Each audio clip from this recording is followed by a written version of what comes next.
All right, y'all. MAGA are quitting as America falls apart under Trump. You should quit. That's what you need to do. But first, guys. Hype me up. Hype me up. Hype me up. Yeah, man, let's get into this one. Ow. Things are going very, very badly for Donald Trump, and he is not taking it well. He is panicked, and he is melting down. MAGA is cracking up. I know a lot of people don't believe it, but I'm telling you, we are witnessing the end of Donald Trump and of MAGA. The whole thing is crashing and burning. Republicans are panicked over this war. They're scared to death of getting wiped out in the midterms, and now they're panicked that Trump is actually going to go forward with a ground invasion of Iran, and they are doing everything they can, I'm sure, behind the scenes and also publicly begging him not to go forward with this. Shit, you thought Vietnam was a slaughter fest. Shit. The mountains gonna tear your ass up, man. He's sending them people to slaughter, bro. You know they got fake mountains in Iran where they blend in with the real mountains, but it's like this place where it's a big ass compound, and as soon as they see your ass, they gonna up that thing and everybody gone. But that's what y'all want. They're gonna kill you with guerrilla warfare over there. I've got some comments from Nancy Mace that I want to share with you, and I think she speaks for what is probably the Republican consensus on this, although it doesn't seem like they're all opposed to this war, because we just see a handful of the same people who go on TV, defending Donald Trump and this war. But most of these Republicans in Washington, I guarantee you, want this to end yesterday. They're scared to death of this thing dragging on and of Donald Trump making it exponentially worse, which it appears that he may very well be about to do.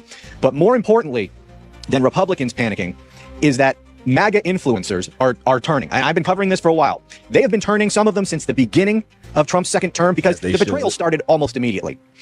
And, people jumping ship, these MAGAs jumping ship and criticizing Trump started very slowly at first, but it's really starting to pick up steam. You know what's crazy? I think the more articulate, smarter ones in that MAGA cult are the ones who are seeing the forest for the trees first. The rest of them who are just grifting and they're just following the talking points of those people who actually did a little research, they're going to die on that hill. You know what I'm saying? They're not willing to denounce it yet. But the smart ones, they like, yeah, this ain't it right here, bro. And a lot of them, I'm going to share with you a couple, but I'm telling you, more and more of them are speaking out against Trump. They're speaking out. They've come to the realization that this was all a lie. That Trump has been lying to them from the beginning. It's all been a con job. It's all been a grift. MAGA has all been bullshit, and they're pissed. They're pissed. So I got a couple of clips that I want to play for you of that. But let's begin with Nancy Mace. They had a classified briefing yesterday on Capitol Hill about the war effort, the illegal war going on with Iran, and Nancy Mace came out, and she's not the only one. But I want to focus on her here because she put out a series of tweets, and I also have a clip of her that I want to play. But here's what she said. Here's the first tweet she posted. She wrote, "Just walked out of a House Armed Services briefing on Iran. Let me repeat, I will not support troops on the ground in Iran, even more so after this briefing." Next one she put up, "I will not support sending South Carolina's sons and daughters to war in Iran. I won't do it. President Trump has been enormously successful so far, but we cannot allow the Washington war machine to turn Iran into another Iraq." Now, let me comment on this because, you've got two different things going on, two different groups that are important inside the Republican coalition, and that is elected Republicans in Washington and around the country, really, but Republican politicians. Then you have Republican and MAGA influencers. You got cable news, you got Fox News, you got Newsmax, and those people are going to be the last to turn, if they ever do, right? But then you have a group which is increasingly important and powerful and has a lot of influence, and that is the alternative right-wing media. Podcasts, YouTube, those kinds of people, and they're turning. These are younger people. Okay, when we're talking about talk radio and cable news, Fox News, and all of that, these are the boomers who watch that, and they are the most wow. Yeah, man, y'all see what's going on? They quitting, they dropping like flies, and I love it. Goddamn it, it's the best news I've heard in a long time. For real, man. Hell wrong with them. I started off pretty upset with the war. I have an 18-year-old son, so that really hit close to home. We had to get him registered for the selective service and everything, and so I wasn't happy about it. But then I saw these 3 boys that were publicly hung in Iran. That regime has been threatening Americans and has been killing Americans for years. If my son was called to go, I would still support the war. What a dummy. Hey, bro, you know what's crazy? I always bring it back to race, but doesn't the military currently right now host mostly minorities, meaning the minorities make up the majority of the military, but the majority of the people that make up MAGA are not minorities. So in other words, you minorities who are in the military are basically protecting But not even protecting. Y'all are fighting because people who wouldn't piss on you if you was on fire sent you to war by voting for Trump. That is crazy to me. Now, Chris, I asked that mother, what about Barron Trump? She was there with her friend, and both mothers agreed that if soldiers were sent to war, if this woman's son was sent to war, they both agreed that Barron Trump should also serve in the military. And I said, well, do you think that he would actually do that? And they said, well, they think that he would do the right thing. Y'all fucking retarded. You gotta love the low IQ people that voted for this man, bro. This man would never send Barron Trump to the war. He loves his son. He just doesn't love your son. That's what it is. And I don't think any billionaire children are going to a war. They got too much money. They can do so many things to circumvent that thing, bro. You know, they can get them medically cleared not to go. They could probably send him to another country, and then when he has to face the consequences, they're gonna pay for the legal representation to get him off the hook. It's just so much that they can do because they're actual billionaires. You got to keep that in mind. Take a listen to what they said. This isn't, what I voted for. What I voted for was domestic policy change at home and, realistic foreign policy. So I'm just hoping we can get it all wrapped up soon. Are you concerned about those divisions going into a midterm election and what that can eventually means? No, I trust President Trump wholeheartedly, and whatever he decides he thinks he needs to do, we're backing him. Yeah. That's what we voted for. Iran needs to be held accountable, and after that, he's going to put us Americans first again. I think they would get destroyed in the midterms. I get the vibe. A lot of people I knew who just voted for Trump because they thought it was cool in like high school, or just now just being like, I can't stand the guy. Yeah, bro, that man cooked, dog. Yeah, what exactly has Iran done to you as white people? Like, real talk, what have they done to you? They haven't done anything to you. Now, I did see something in the 70s when Iran was letting black folks off the hook. They was releasing black hostages and things of that nature. That was really cool. They got a lot of cool points from me for that one. But, if I asked the average Trumper, like, exactly what and when, who did what, on the behalf of Iran to who, they wouldn't be able to answer it. I know any of the people who we saw so far in this video, they would not know. Something that a lot of Americans are going to have a hard time accepting and understanding. Donald Trump has destroyed America. America is over, at least as we remember and understand it. The United States as a country will continue to exist, but it'll be different. All of us have grown up in a world where America was the dominant global superpower. We were the leading light of democratic nations. Our president was the leader of the free world. Our currency was a global reserve currency. And this doesn't really come from any sort of formal designation. I mean, we're very rich and powerful, but it came from a general belief that we were the leading country. And that's gone now. It's been destroyed. It took Donald Trump less than 100 days to destroy it. The coalition of nations that formed around us because we were a powerful democracy and treated us as their leader, they're breaking away. Even Canada has broken away from us. Europe has broken away from us. We appear to be most friendly with dictatorships like Russia that are small and weak and poor.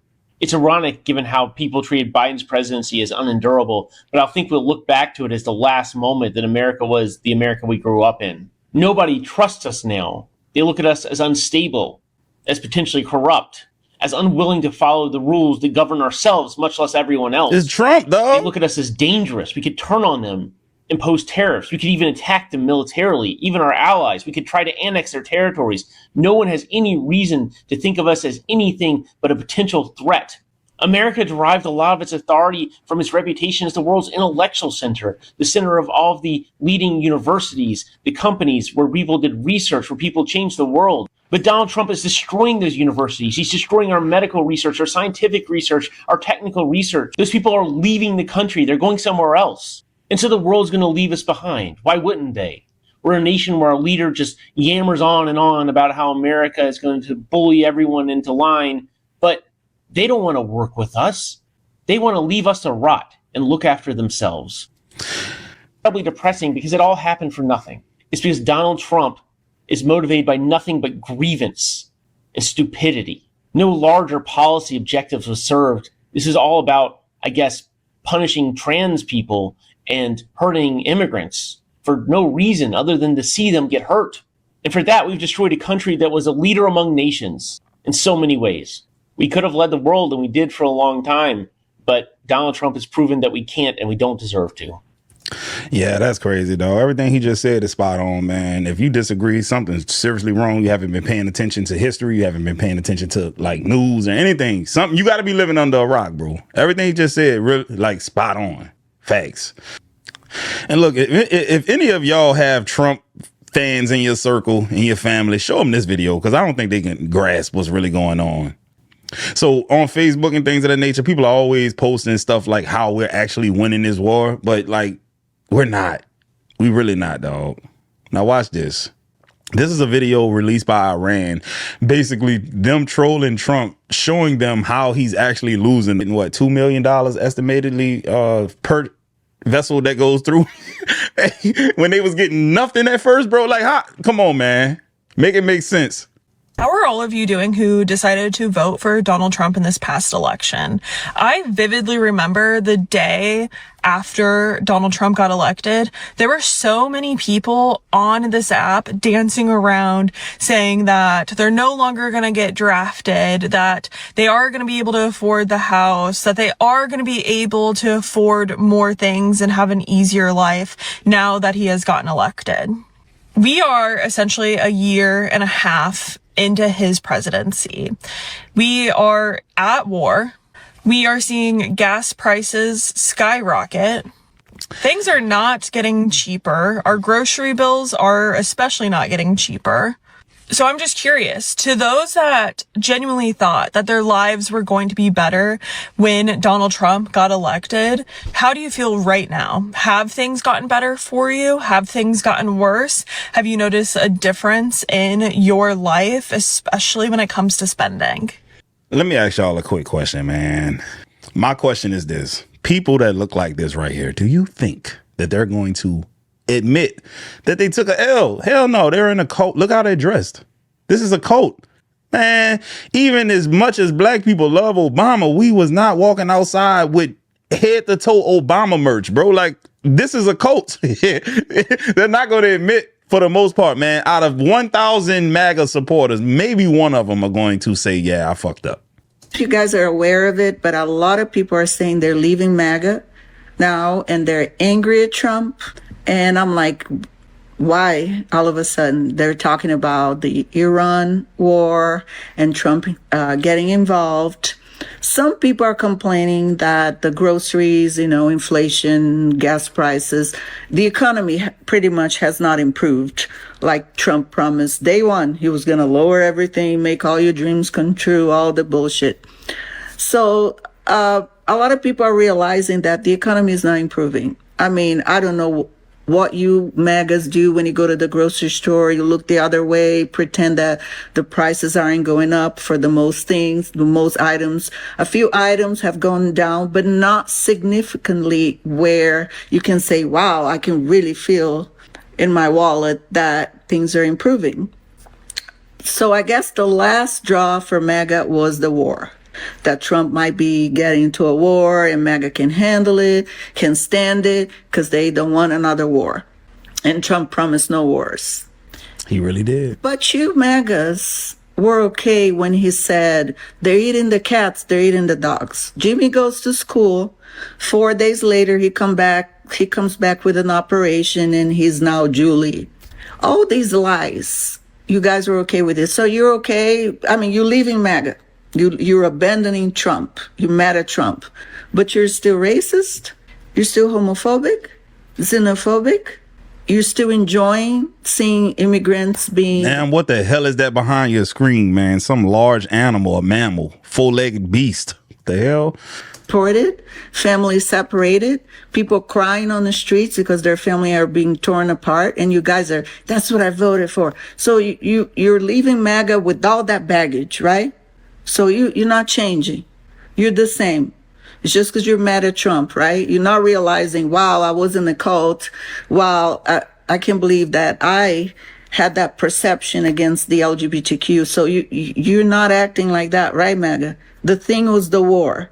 Oh, and the grocery price is not going down, but the war did it, right? Everything else, you're going to take it with you. You're going to still be you. Yeah, no, that's not going to fly. Yeah.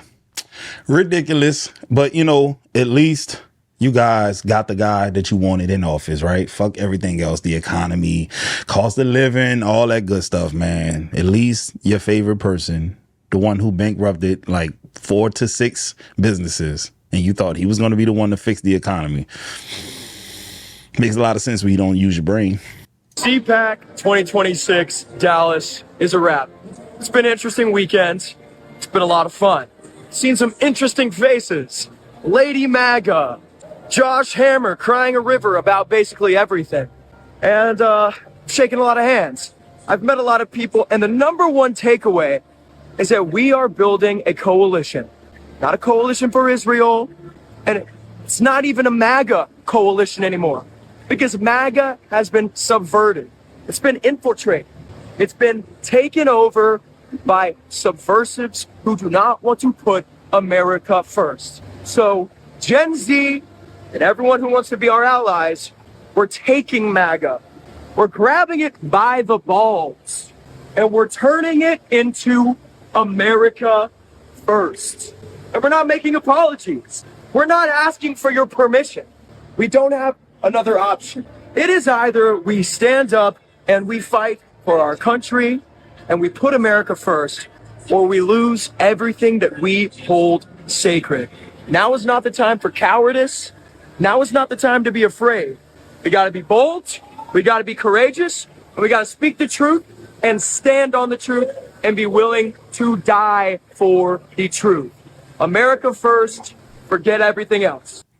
Say, bro, you really willing to die about it though, bro? Have you ever heard gunshots close by? Have you ever really feared for your life, man? You're talking a lot right now. It sounds good on paper. In theory, it sounds really great, but in practice, man, it's a different thing, man. You know, are you really about that life? Because it's gonna have to be, you're gonna have to be strong, man, courageous. I don't know if you really got it like that, bro. I don't know. You know, talking is one thing. Talking is one thing. Doing is another. Donald Trump's MAGA coalition isn't just buckling. It's literally falling apart in public. It starts but does not end with what's going on in Iran. And yes, while most of the self-professed MAGA crowd have engaged in a month-long game of follow the goalposts, from no new wars to this isn't actually a war to, well, it might be a war, but there aren't any boots on the ground, to whatever the story is that Donald Trump tweets or posts or blurts out, a significant portion of non-MAGA Trump voters are coming to grips with that particular betrayal, among others, like the economy. Just open the newspaper or drive down the street, and here's what you will see. Financial markets and consumer sentiment dropping sharply. Then there's the price of gas. We don't have to tell you, it is soaring in one direction, up, up, up, on the doorstep of spring and summer vacation season. And if you're into reading tea leaves and sneaky economic indicators, consider the state of Las Vegas. Quote, the high rollers are still rolling in, reports the New York Times. But for the tax brackets that don't usually fly by private jet, those budget-conscious customers appear to be staying away. It is a reality apparent even to prominent figures in right-wing media. Just today, former Fox News anchor Megyn Kelly shared yet another dismal and historically low poll for Donald Trump, with her many, many listeners describing it as a, quote, 5-alarm fire, end quote. Yes. Meanwhile, another right-wing personality, Ann Coulter, posted this, quote, watching Fox News assure viewers that the Iran war is going super well and Trump is a total stud is like watching the same network assure viewers that Dominion voting systems rigged the 2020 election and that Trump was the winner, end quote. Oh man, the chickens are coming home to roost, goddammit. Shit. All right, let's do something. Y'all know I love to come here. What are the military experts saying would happen if America did go forth with a ground invasion of Iran? I don't think it's going to work out too well for us, man. Most military experts speaking publicly in 2026 warned that a full-scale U.S. ground invasion of Iran would be extremely costly, likely trigger a wider regional war, and could easily spiral into a long-term quagmire, if you will, similar to Iraq and Afghanistan, only on a larger scale, and with more risk. Below is a synthesis of what they are saying. Scale and difficulty of the invasion. Iran is about 4 times the size of Iraq and has a population over 3 times larger. So any serious invasion would require a ground force rivaling or exceeding the troop levels of the 1991 Gulf War of Vietnam, making it the largest U.S. military undertaking since World War II. We cooked, bro. Analysts emphasize that Iran's mountainous terrain, dispersed urban centers, and well-prepared defensive posture would make rapid shock and awe victories unlikely and turn combat into grinding attritional fight. Nigga, do we have to read any more of this? Casualty. Let's go to the casualties. Many retired officers and strategists describe a conventional ground campaign on Iranian soil as a bloodbath for U.S. troops, pointing to stiff resistance, fortified positions, and Iran's layered defenses, missiles, drones, asymmetric forces. Some experts warn that a landing force of occupation-style operation could quickly devolve into a multi-year counterinsurgency against, oh my God, it's bad, bro. Paramilitaries like the IRGC and proxies, replicating the Iraq and Afghanistan experience with far higher casualties and political strain at home. Guys, come on, man. Oh, yeah. Bro, MAGA needs to shut the hell up. Guys, I hope y'all enjoyed this video. Hype me up.